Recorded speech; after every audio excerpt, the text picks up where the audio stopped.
Voilà, bien-aimés dans le Seigneur qui nous suivait sur cachandel.com et skillsavertis.net, Shalom. Nous voulons encore aujourd'hui dans notre rubrique, dans notre émission REC, Retour à l'évangile de Christ. Nous voulons réellement de partager avec vous aussi encore sur un autre thème et que le Seigneur nous a mis à cœur de parler avec vous aujourd'hui. Avant de commencer, je vais d'abord dire ceci. Nous ne faisons pas ces émissions puisque nous sommes des victimes. Nous ne faisons pas ces émissions puisque nous étions déçus de quelques pasteurs, de quelques gourous. Non, c'est pas ça. Nous faisons ces émissions puisque le Seigneur nous a fait sortir dans ce système-là. Nous sommes grandis, nous avons passé notre jeunesse dans ce système-là et le Seigneur nous a fait grâce de connaître le vrai évangile, de retourner au vrai évangile. C'est pour cela, lorsque nous faisons ces émissions, ce n'est pas que nous sommes blessés ou que nous sommes en train, de nous venger, ce n'est pas ça. Or, notre seul but est de ramener les brebis perdues à l'Éternel. Notre objectif est de faire réveiller les enfants de Dieu qui dorment. Notre objectif, c'est d'avertir les enfants de Dieu que le royaume des cieux est proche. Notre but est de rappeler aux enfants de Dieu que si nous sommes chrétiens, c'est pour aboutir un jour au ciel. C'est pourquoi nous faisons toutes ces émissions ici, pour dire que toi qui es encore dans ces choses-là, toi qui penses encore demeurer dans ces systèmes établis par les hommes, toi qui es en train encore de faire des choses qui ne plaisent pas à Dieu, c'est le moment de te repentir. Repens-toi, demande pardon au Seigneur et lui va te donner de nouvelles directives afin que tu puisses avancer avec ta vie spirituelle, ce qui est important. C'est pourquoi aujourd'hui nous voulons parler de ces phénomènes pères spirituels. Je vais faire cette émission avec mon frère Francis en duplex. En ce moment même, il est en Irlande, deuxième ville d'Irlande, Cork. Avec lui, nous voulons faire cette émission comme d'habitude d'ailleurs. Et je vais déjà saluer mon frère Francis. Bonjour mon frère. Bonjour frère Fabrice. Ouais, par rapport à mon introduction, pour expliquer aux enfants de Dieu le but de nos émissions, tu peux peut-être mettre un commentaire. Ouais, c'est très important. Merci pour la parole. Ce que je peux dire, c'est vrai, nous ne sommes pas animés par un esprit peut-être de colère ou bien un esprit de vengeance, un esprit de rejet, non.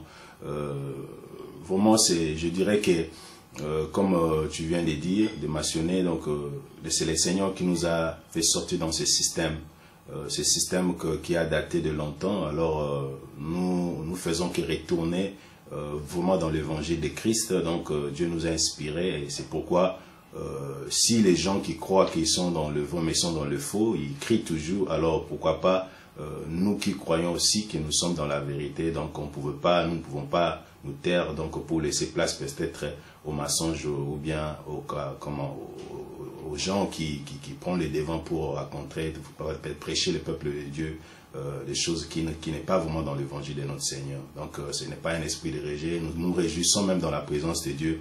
Des fois le rejet même aussi nous aide à connaître le Seigneur. Donc l'isolement nous aide aussi mieux à connaître le Seigneur, donc à chercher le Seigneur dans le silence et puis dans la concentration, quoi. C'est ça, c'est que je pouvais dire.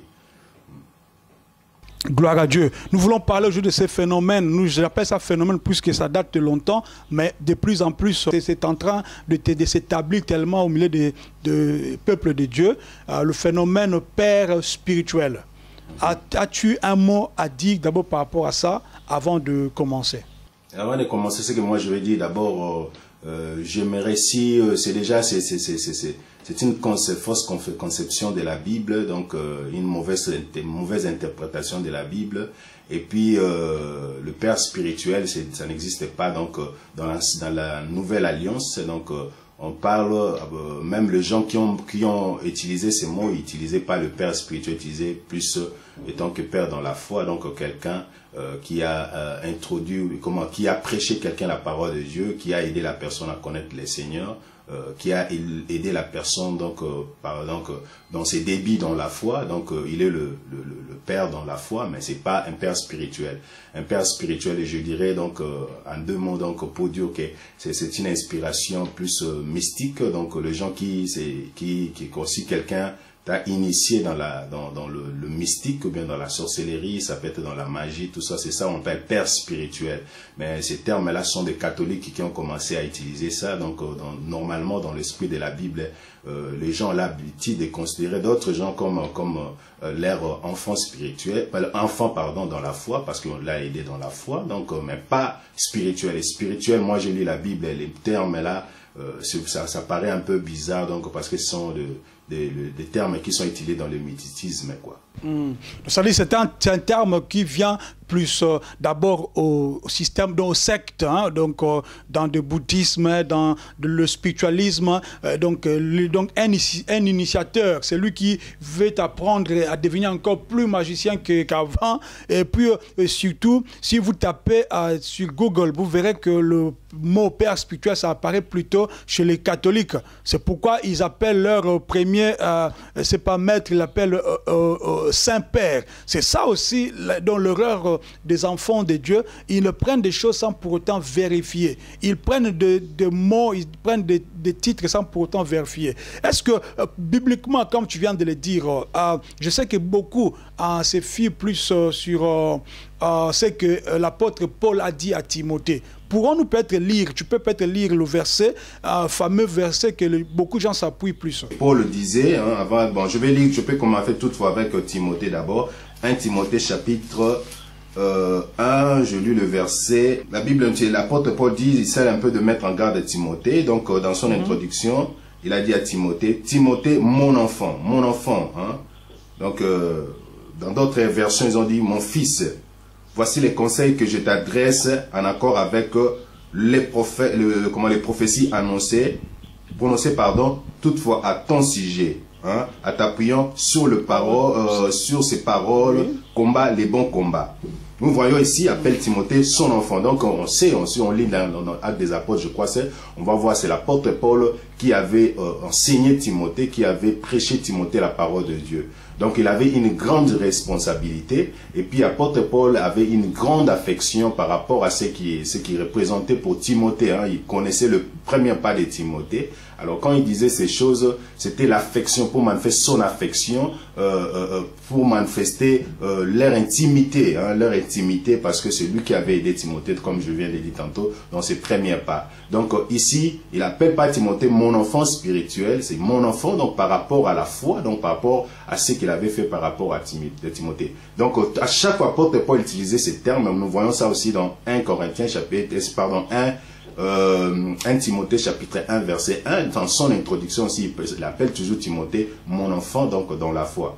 Donc pour dire que c'était une affection donc d'amour qu'il avait envers Timothée, les gens, quelqu'un qui avait prêché la parole de Dieu. Et puis en d'autres fois, il appelait aussi Timothée comme son collaborateur. Donc Timothée était pas seulement son enfant dans la foi, mais il était aussi son collaborateur.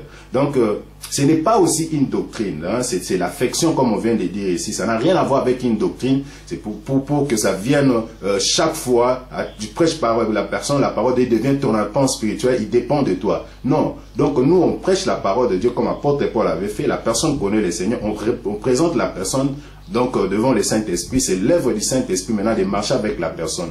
Donc, c'est dans le mythicisme hein, que quand tu inities quelqu'un, il reste toute sa vie inférieure par rapport à toi parce que c'est toi qui l'as initié. Mais dans les choses de Dieu, la personne peut devenir ton collaborateur ou bien Dieu peut utiliser la personne plus que toi. Mais tu vas toujours reconnaître aussi tes premiers pas par rapport à la personne. Mais c'est pas une doctrine ici, donc par rapport à ce qu'apôtre Paul disait. C'est très important, tout ce que tu as énuméré déjà pour essayer un peu d'expliquer aux enfants de Dieu que ce que l'apôtre Paul a dit, ce n'est pas une doctrine, mais c'était une relation personnelle avec Timothée. Amen. Qui, Timothée, je pense, avait un âge aussi très, comment dire, donc il était très jeune, hein, ouais. Je pense 19 ans, tout ça. Je pense que dans ces termes-là, je pense aussi que l'apôtre Paul n'a pas dit ça pour manipuler Timothée ou pour que Timothée reste toujours son fils ou bien donc son inférieur. Et pourtant, il appelait aussi Timothée son collaborateur. C'est-à-dire, aujourd'hui, tu peux prêcher quelqu'un la parole de Dieu, c'est pas qu'il reste à tes côtés pendant, c'est-à-dire toute sa vie, comme un fils, toi tu restes comme un père. Alors, en sociologie, comment dirais-je, la définition donc, du mot père, du nom père spirituel, c'est donc une personne étant vue comme quelqu'un d'exemplaire d'un point de vue moral et exerçant une influence considérable dans la formation d'une autre personne. C'est très grave. Or, nous savons que c'est le Saint-Esprit qui nous forme, en fait. Beaucoup de gens se fient aussi sur le verset ou bien le passage de l'apôtre Paul lorsque son histoire, lorsqu'il partait dans la route vers Damas, hein, que lorsqu'il a vu le Seigneur, il était devenu plutôt aveugle et qu'après, après 3 jours, c'est Ananias qui est parti pour prier pour lui sous tout cela. D'autres gens prennent même ces versets pour dire qu'une personne ne peut jamais commencer, comment dirais-je, comme eux disent, un ministère. Hein. Le mot ministère, c'est aussi une autre question, un autre débat. Et pense qu'avant qu'une personne commence quelque chose, ou bien avant qu'une personne se mette pour parler de la part de Dieu, on pose la question, qui est ton père? D'où viens-tu? Comment est-ce que tu as commencé? Et c'est-à-dire, ils prennent toutes ces choses-là, ils les mettent ensemble pour imposer aux enfants de Dieu, comment dirais-je, leur position de père. Or, l'apôtre Paul appelait Timothée son fils. Mais moi, je n'ai pas vu là où Timothée appelait l'apôtre Paul mon père. Ou bien apôtre Paul appelait Ananias mon père. Mon père. Il n'a combien de fois apôtre Paul a mentionné le nom de père, donc son père spirituel. C'est ça aussi. Et puis, à part ça, mon frère, à part ça, nous allons nous poser des questions. Si Paul était le père de Timothée, qui est alors le père de Paul? Qui est le père de Pierre? Qui est le père de Jean? Qui est le père de Jacques? C'est comme ça que nous disons retour à l'évangile de Christ. D'où viennent toutes ces choses ici? Les gens viennent avec leur philosophie et ils les mettent, ils l'imposent aux enfants de Dieu. C'est pourquoi tu verras dans une église, appelons ça comme ça, dans une assemblée, dans une église là où les gens se rassemblent, il y a une personne qui est d'abord, il commence comme un frère, comme vous tous. Et puis après 2 mois, après 2 ans, il vous dit que le Seigneur m'appelle pour devenir, je ne sais pas, pasteur, apôtre, et tout cela. Et automatiquement, il pense que lorsqu'il devient apôtre ou pasteur, vous tous, vous devenez des enfants. Et pourtant, vous avez commencé tous comme des frères. C'est ça, c'est que nous venons aussi dénoncer. Nous dénonçons des choses que nous avons nous-mêmes vécues. Ce n'est pas des choses que nous racontons, bien nous ramassons. Ce sont des choses que nous-mêmes avons vécues. C'est-à-dire, nous sommes passés par là et nous avons remarqué que ça ne vient pas de Dieu. C'est pourquoi nous sommes sortis de là et nous avertissons le vrai enfant de Dieu, le vrai serviteur de Dieu, à s'élever aussi, à dire aussi que toutes ces choses-là doivent s'arrêter puisque l'époux revient bientôt. Nous avons besoin de ceux-là qui vont se préparer pour l'enlèvement, pas de ceux-là qui vont chercher des stratégies comment mater ou comment manipuler les autres. C'est ça. Exactement, mon frère. Donc, il y a encore un verset qu'ils mettent aussi, ils basent leurs arguments, pardon. Donc, 1 Corinthiens chapitre 4, verset 15, la Bible nous dit, donc nous allons tout lire, ils doivent comprendre que c'est pas ça, ils doivent pas sortir dans le contexte biblique pour se justifier.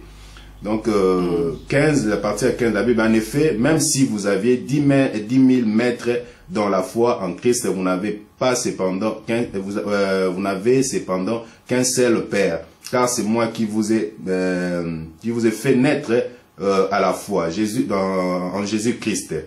Car à vous annonçant la bonne nouvelle, je vous invite donc à suivre mon exemple.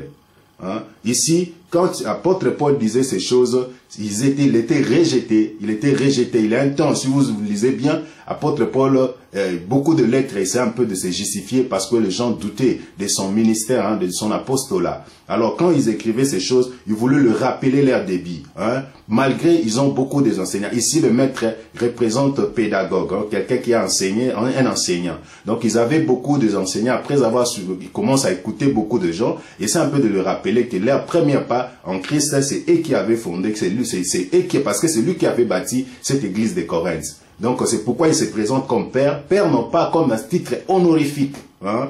Parce que c'est que Jésus, on va lire ça, c'est que Jésus vraiment nous met en garde les gens qui se mettent dans ces titres-là comme des titres honorifiques, comme c'était dans les temps anciens.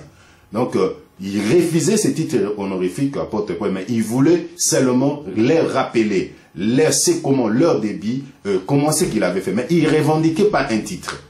Il faut faire attention ici, il ne faut pas faire le malgame. Donc, il ne revendiquait pas un titre, mais il voulait plus leur rappeler leur foi, malgré vous pouvez connaître beaucoup de gens. Nous aussi, on est sortis quelque part, on reconnaît aussi donc des gens qui nous ont enseigné la parole de cela ne veut pas dire qu'on rejette ces gens-là, non.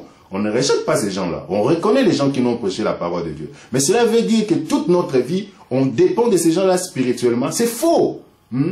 C'est faux, ce n'est pas biblique. Donc, nous dépendons du Saint-Esprit. Mais ces gens-là deviennent comme nos collaborateurs, d'autres restent comme nos frères. Hein? Moi, je connais les gens qui m'ont prêché la parole, ils sont mes frères, ils m'appellent toujours frère. Ils m'ont jamais appelé, mais c'est eux qui m'ont aidé dans la foi. Mais ils m'appellent toujours frère parce qu'ils reconnaissent aussi les dons de Dieu qui est en moi. Ils me donnent aussi la main d'association de travailler avec eux. Donc, quand vous refusez de donner la main d'association aux gens, maintenant vous le faites toujours de vos enfants. Apôtre Paul ne revendique pas un titre honorifique. Il explique son ministère, comment il a travaillé parmi les Corinthes, même s'il pouvait avoir maintenant beaucoup d'enseignants, mais il doit se souvenir de l'enseignement. Il suivait mon exemple. Quel exemple? Il parle de sa vie maintenant.